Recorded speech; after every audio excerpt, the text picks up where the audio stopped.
Olá! De acordo com dados do IBGE, Instituto Brasileiro de Geografia e Estatística, o Brasil tem mais de 12 mil favelas. Isso corresponde a aproximadamente 8% da população, ou seja, em torno de 16 milhões de habitantes. Mas afinal, o que é uma favela? De onde vem o termo e por que há tanto preconceito aos moradores dessas comunidades? Estigma das favelas é o tema do Opinião Pernambuco de hoje. E para falar sobre o assunto, recebemos Rosângela Oliveira, professora e integrante do coletivo Frente Favela Brasil, e Nathalie Dutra, presidente da Central Única das Favelas em Pernambuco. Sejam bem-vindas. E aí a primeira pergunta que a gente tem para vocês é qual o modelo de comunidade que mais se aproxima, né, que a gente pode levar para esse conceito, para aquilo que as pessoas chamam de favela. Eu gostaria de começar com Rosângela, depois a gente passa a palavra para ti. Tá certo, Nathalie? Existe um aspecto regional que favorece essa convocação das comunidades, né, e reconhecimento. Aqui em Pernambuco, especificamente, o termo favela ele é retratado de uma forma muito preconceituosa. Diferente do Rio de Janeiro, por exemplo, em que se reivindica muito o termo favela. Então, o componente regional dentro do território brasileiro é um dos fatores que faz essa identidade ser forte ou um pouco mais fragilizada.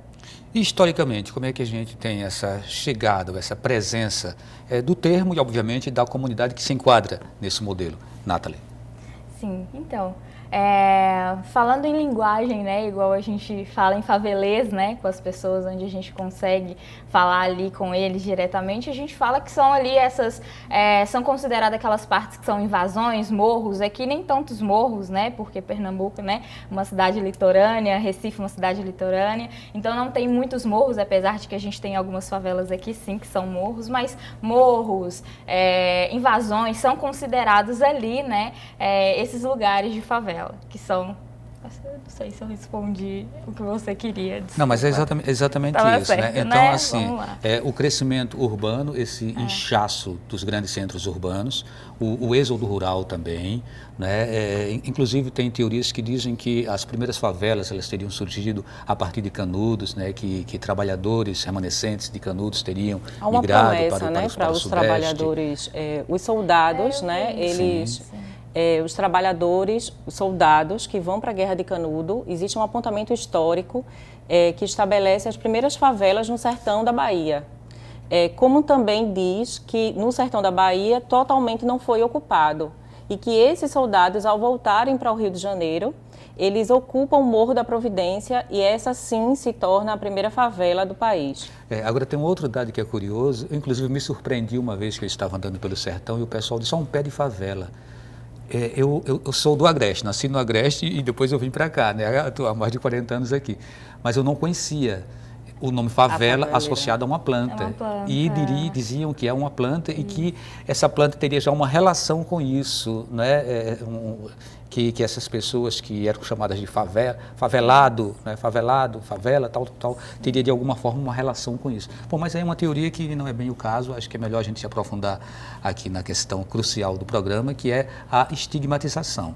Né? Então, assim, mas essa desigualdade, esse modelo de sociedade que a gente vai percebendo com diferentes caixas, diferentes classes sociais, acaba desencadeando naquilo que a gente hoje chama de preconceito, de tabu, de estigma contra as pessoas que residem nessas comunidades.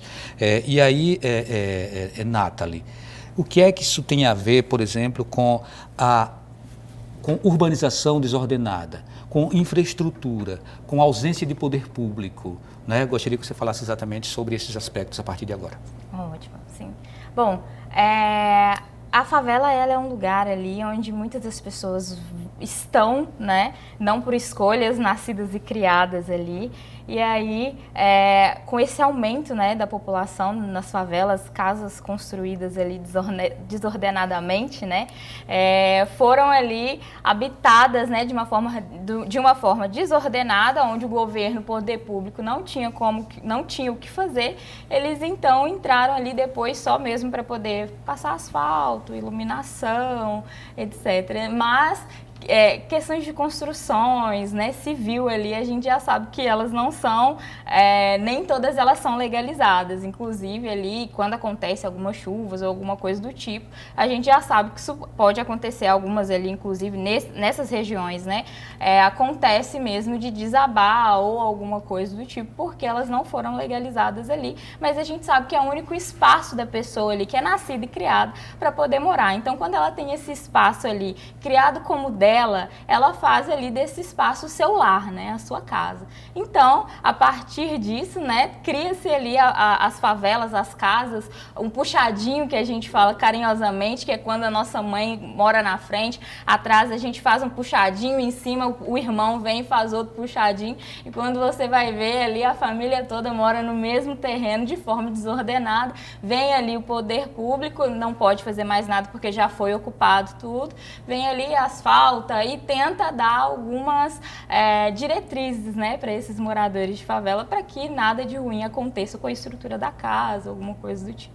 E às vezes atua de uma forma equivocada também. Exatamente. Às vezes sem a participação da própria comunidade, né, o que representa, às vezes, uma distorção dentro daquilo que se pretende.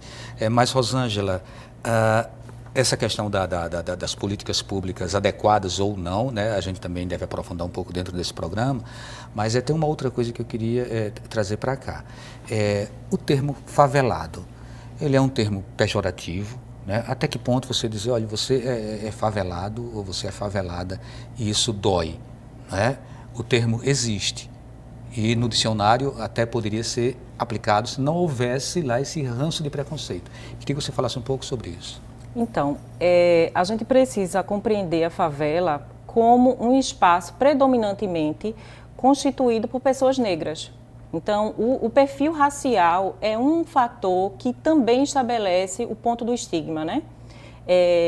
Uma das questões é o perfil racial das pessoas. O termo favelado e favelada, durante muito tempo, foi constituído no imaginário social como sinônimo de criminoso, como sinônimo daquele ou daquela que estava à margem de uma sociedade e que estava muito disposto a cometer delitos e crimes. Então, esse estigma de ser um favelado e de ser uma pessoa favelada não permitiu que o sujeito oriundo desse território ele tomasse essa identidade para fortalecer.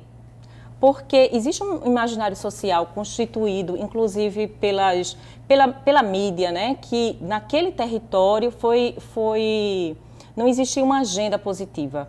O que existia eram crimes, o que existia era o império do tráfico, o que existia era violência. E, na verdade, a gente está falando de pessoas que são sistematicamente violentadas, né? O que a gente percebe é a ausência do poder público em razão de construção desse ideal, né, de sociedade, e que esse ideal de sociedade e as pessoas que estão à margem, né, dos grandes centros urbanos, elas são estigmatizadas. Então, ser favelado e favelada durante muito tempo se constituiu um problema, né? Para você conseguir um emprego, para você conseguir acessar a universidade, porque você estava num território criminalizado. Por trás desse termo tem o constrangimento, a partir da utilização desse termo por pessoas que não são das comunidades consideradas favelas, se produz um constrangimento na pessoa que é oriunda dessas comunidades. E a gente percebe às vezes que as pessoas têm vergonha, né? Elas ficam realmente constrangidas, ficam sem querer fazer essa revelação. Aí eu queria ver sob tua ótica, Nathalie, né? Como que você tem acompanhado isso, né? E a gente já pode começar a falar, né, o que fazer para exatamente a gente superar esse estigma. Sim. Bom, a favela, ela é reconhecida mesmo, né, por pessoas de fora como um lugar de crime, violência, tráfico, né? Mas quando a gente entra na favela e a gente conhece pessoas ali, a gente entende que essas pessoas são pessoas do bem e que ali o tráfico ali 30% do que realmente é a favela, e que a favela é um ponto de economia onde gera uma economia muito grande, um ponto estatístico, com certeza, devido ao IBGE já deve ter mudado esse valor, mas na última pesquisa que fizemos, a favela ela movimenta 22 bi ano, as favelas do Brasil. Então, assim, você acha que é mesmo um lugar de carência? Não é um lugar de muita potência. Então, quando a gente entende que esses lugares, essas pessoas que são de lá, nem sempre são voltadas para o crime, são voltadas para o tráfico, e sim são pessoas ali que estão, igual a gente fala no termo favelês, fazendo o seu corre, né, que é o que a gente vem fazendo todos os dias, pessoas de favela. Eu, por exemplo, sou de favela, né, sou de uma favela de Minas Gerais, estou aqui em Pernambuco, mas a gente ali fazendo o nosso corre, fazendo o nosso dever todos os dias ali, saindo, ocupando vários espaços, né, do asfalto, que é o que a gente carinhosamente fala em lugares que não são favela.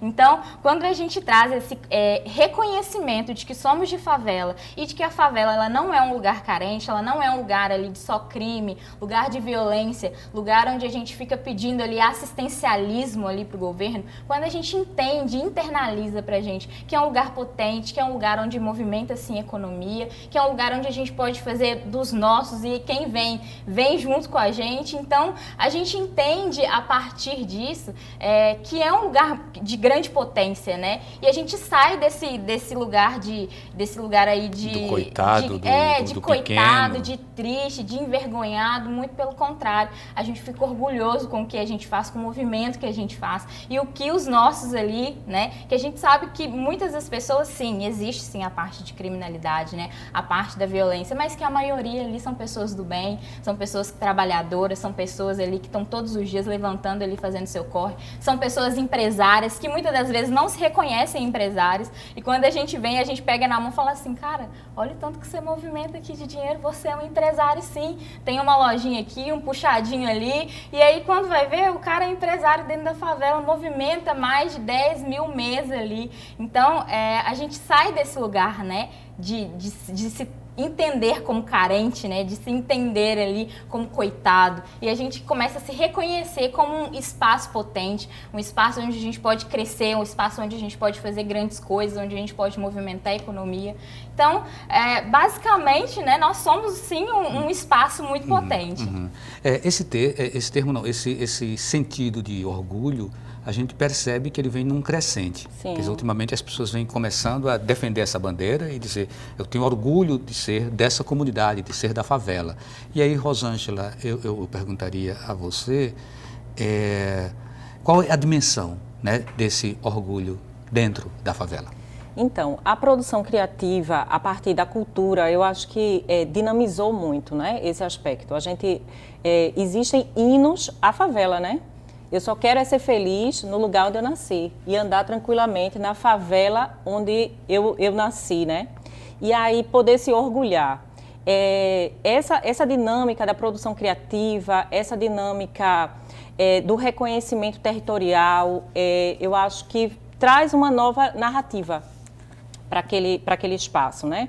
A gente observa que existe uma juventude orgulhosa que vem referenciando os intelectuais orgânicos dentro da própria favela, né? No Rio de Janeiro, um integrante do Frente Favela Brasil está lançando um livro aqui recentemente, né? Vai lançar um livro recentemente que é o Favelismo, e que é uma teoria específica sobre a favela, que fala sobre o favelicídio, e esse favelicídio, eu acho que é importante a gente trazer para cá, que é tratar sobre a morte, não apenas física, mas a morte de invisibilizar intelectualmente a produção criativa que existe na favela. Então, quando existe um movimento, né, a partir da cultura, a partir da reivindicação dos direitos sociais, a partir da organização das mulheres, que começa a dizer assim, olha, esse território me representa sim. Eu não tenho de que me envergonhar, né? Esse território é potente, é produtivo, é economicamente viável e é o território que eu tenho que me orgulhar. Então, eu acho que a gente parte dessa estrutura social que nos invisibiliza e que muito dessa juventude, muito dessas pessoas que vêm estudando sobre a favela, vem também dizendo o que é favela e dizendo que nós precisamos nos orgulhar, sim.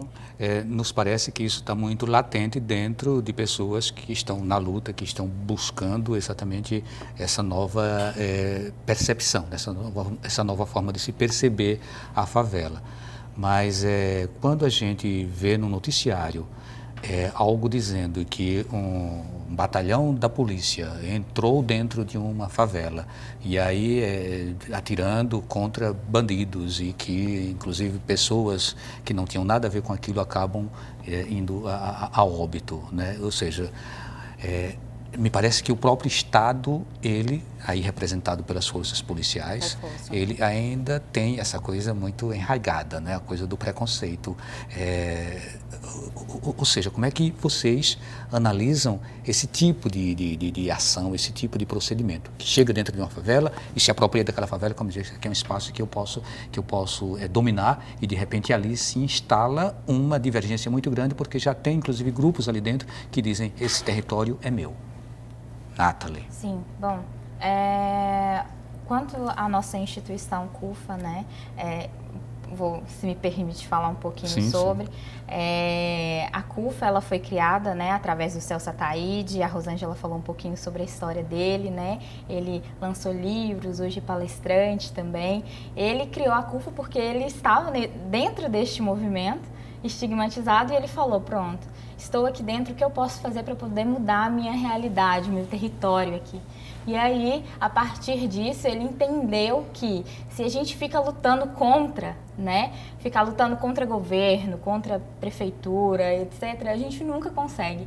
Né? Mas quando a gente consegue transitar e colocar as nossas opiniões e conseguir sentar na mesma mesa que eles ali, para ocupar esses lugares, né? Para poder de fato entender e de fato ali construir junto com eles, né? A gente consegue ir muito mais longe. Hoje, né, nós quanto instituição, a gente transita em todos esses lugares.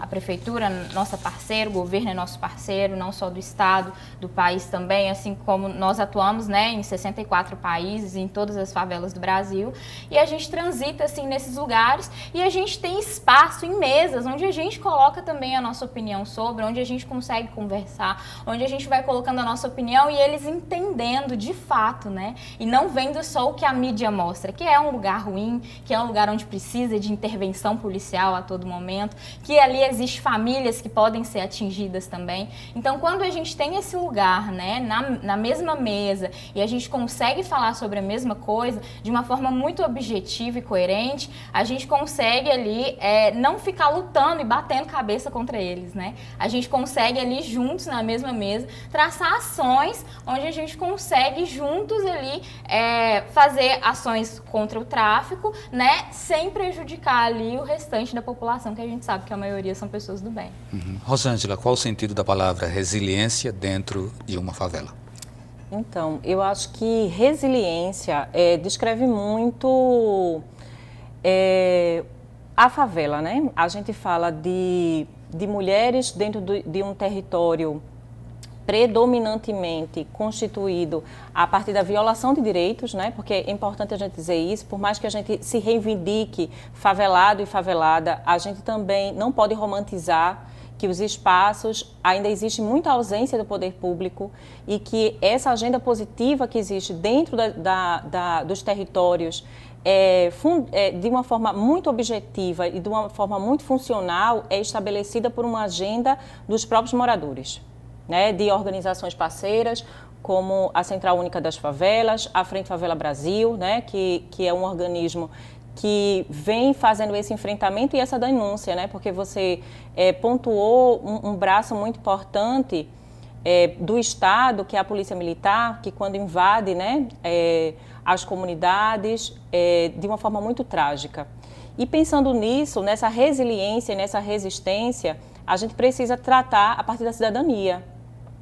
A gente fala da esperança que o povo da favela, né, esse sujeito da favela, as pessoas da favela, elas se organizam e têm a esperança de constituir dias melhores. mas não aguardando apenas do poder público, né? Mas com a participação social, com o controle social, acreditando muito nessa juventude. A gente observa dentro da favela uma potência gigantesca, Valdir. A gente observa diariamente, no cotidiano das favelas, a criatividade insurgente, né? As pessoas construindo possibilidades de existência e de resistência. Então, a favela é isso, é denúncia, a favela é essa construção criativa, crítica e potente socialmente. Inclusive, você tem um projeto dentro que é o Dona... É a Casa Maria Antônia. Casa Maria Antônia. Isso. Como é essa casa? Então, a Casa Maria Antônia, ela é a casa da minha mãe, né? Minha mãe é uma trabalhadora doméstica que durante mais de 30 anos, né, 3 décadas, trabalhou no serviço doméstico, juntou um dinheiro junto com meu pai e construíram uma casa. Essa casa, lá em Nova Descoberta, no Alto do Refúgio, ela vem se tornando referência para as mulheres, referências de acolhimento, referências de possibilidades e alternativas de construção coletiva. A gente tem vários projetos, né, em curso dentro da casa. Um dos projetos é um projeto do meu coração, que é o Aguebara, a cozinha escola. A gente conseguiu uma premiação recentemente, né, e a gente financiou e organizou, estruturou. Foi uma premiação do Ministério... Do Ministério dos Direitos Humanos. E aí a gente conseguiu estruturar essa cozinha para que a gente pudesse dar formação a essas mulheres. A gente tem Gardênia Neto, que ela é formada em gastronomia, e ela faz esse serviço voluntário, esse trabalho voluntário lá com as mulheres, e é dinâmico. Nathalie, faz quanto tempo que você está em Pernambuco? Bom, eu cheguei em outubro do ano passado. Estou bem recente. Bem recente. Veio de Minas, não é isso? De Minas. Mas a pergunta é essa. A favela do Recife é a favela de Olinda, é a favela de Belo Horizonte, ela é a favela do Rio de Janeiro? O que existe de comum e o que existe de peculiaridades nessa divisão regional, né, de uma coisa que é a favela e que está em todas as grandes capitais do Brasil? Sim, bom... a gente que transita em muitos estados, né, fazendo esse trabalho, a gente entende, né, muitas das suas peculiaridades, né, que é de regional, que é a mesma coisa de você estar em Minas Gerais, você estar em Pernambuco, você estar em São Paulo, você sente sim a diferença, mas na favela é tudo muito igual mesmo. Quando a gente transita, a gente vê que as pessoas, é tudo muito igual, a região é muito igual, os becos são iguais, né, os sonhos, as né, alegrias, as dores. As alegrias, as dores, geralmente elas são as mesmas. Com as suas particularidades, a gente já entra ali, São Paulo e Rio de Janeiro são maiores ali, aí ali sim tem a parte do tráfico, tem até onde você pode ir, até onde não, favelas em Minas Gerais e aqui que você consegue transitar tranquilamente também, sem ser abordado, né, o que já não acontece em grandes capitais. Tem sim as suas particularidades, mas a gente entende que a dor, as alegrias, as realizações, elas são de fato, né, a mesma, né? Por isso que a gente replica, né? A gente fala em replicar todos os projetos que a gente atua em um estado, a gente atua em todos os outros estados. Por exemplo, o Expo Favela, que é um evento voltado para o empreendedor de favela, cada estado levando ali a sua cultura, o seu diferencial, mas que no final todos se conectam. O Taça das Favelas, que é um campeonato voltado para o futebol, mas no final ele também se conversa ali com todos os estados, tem a final estadual também. Então, assim, de diferente, né, eu entendo ali que é a cultura, né, de cada lugar, assim como em todos os lugares diferentes aqui e na sua grande maioria ali de grandes favelas, de grandes estados, a gente entende ali até onde você pode ir, até onde você não pode ir. Mas porque é voltado ali pelo tráfico. Porém, a gente sabe que quando a gente está no lugar, a gente vê que a dor é a mesma. A dor é a mesma, as alegrias são as mesmas, as pessoas, né, de bom coração, trabalhadoras, fazendo ali o seu corre, são as mesmas. Então, assim, transitando nesses lugares, a gente entende que são, sim, são pessoas boas, e são todas, assim, iguais, né? Rosângela, o que as pessoas que estão fora da favela precisam saber e fazer para evitar a estigmatização? Eu acho que é um chamamento muito importante ser feito, né? Que é o enfrentamento ao estigma, ao preconceito. É conhecer os territórios, né? A gente sabe, existe um polo gastronômico dentro das favelas, aqui em Recife. É importante a gente citar Alto José do Pinho, a gente citar o Bode, a gente citar comunidades como Nova Descoberta.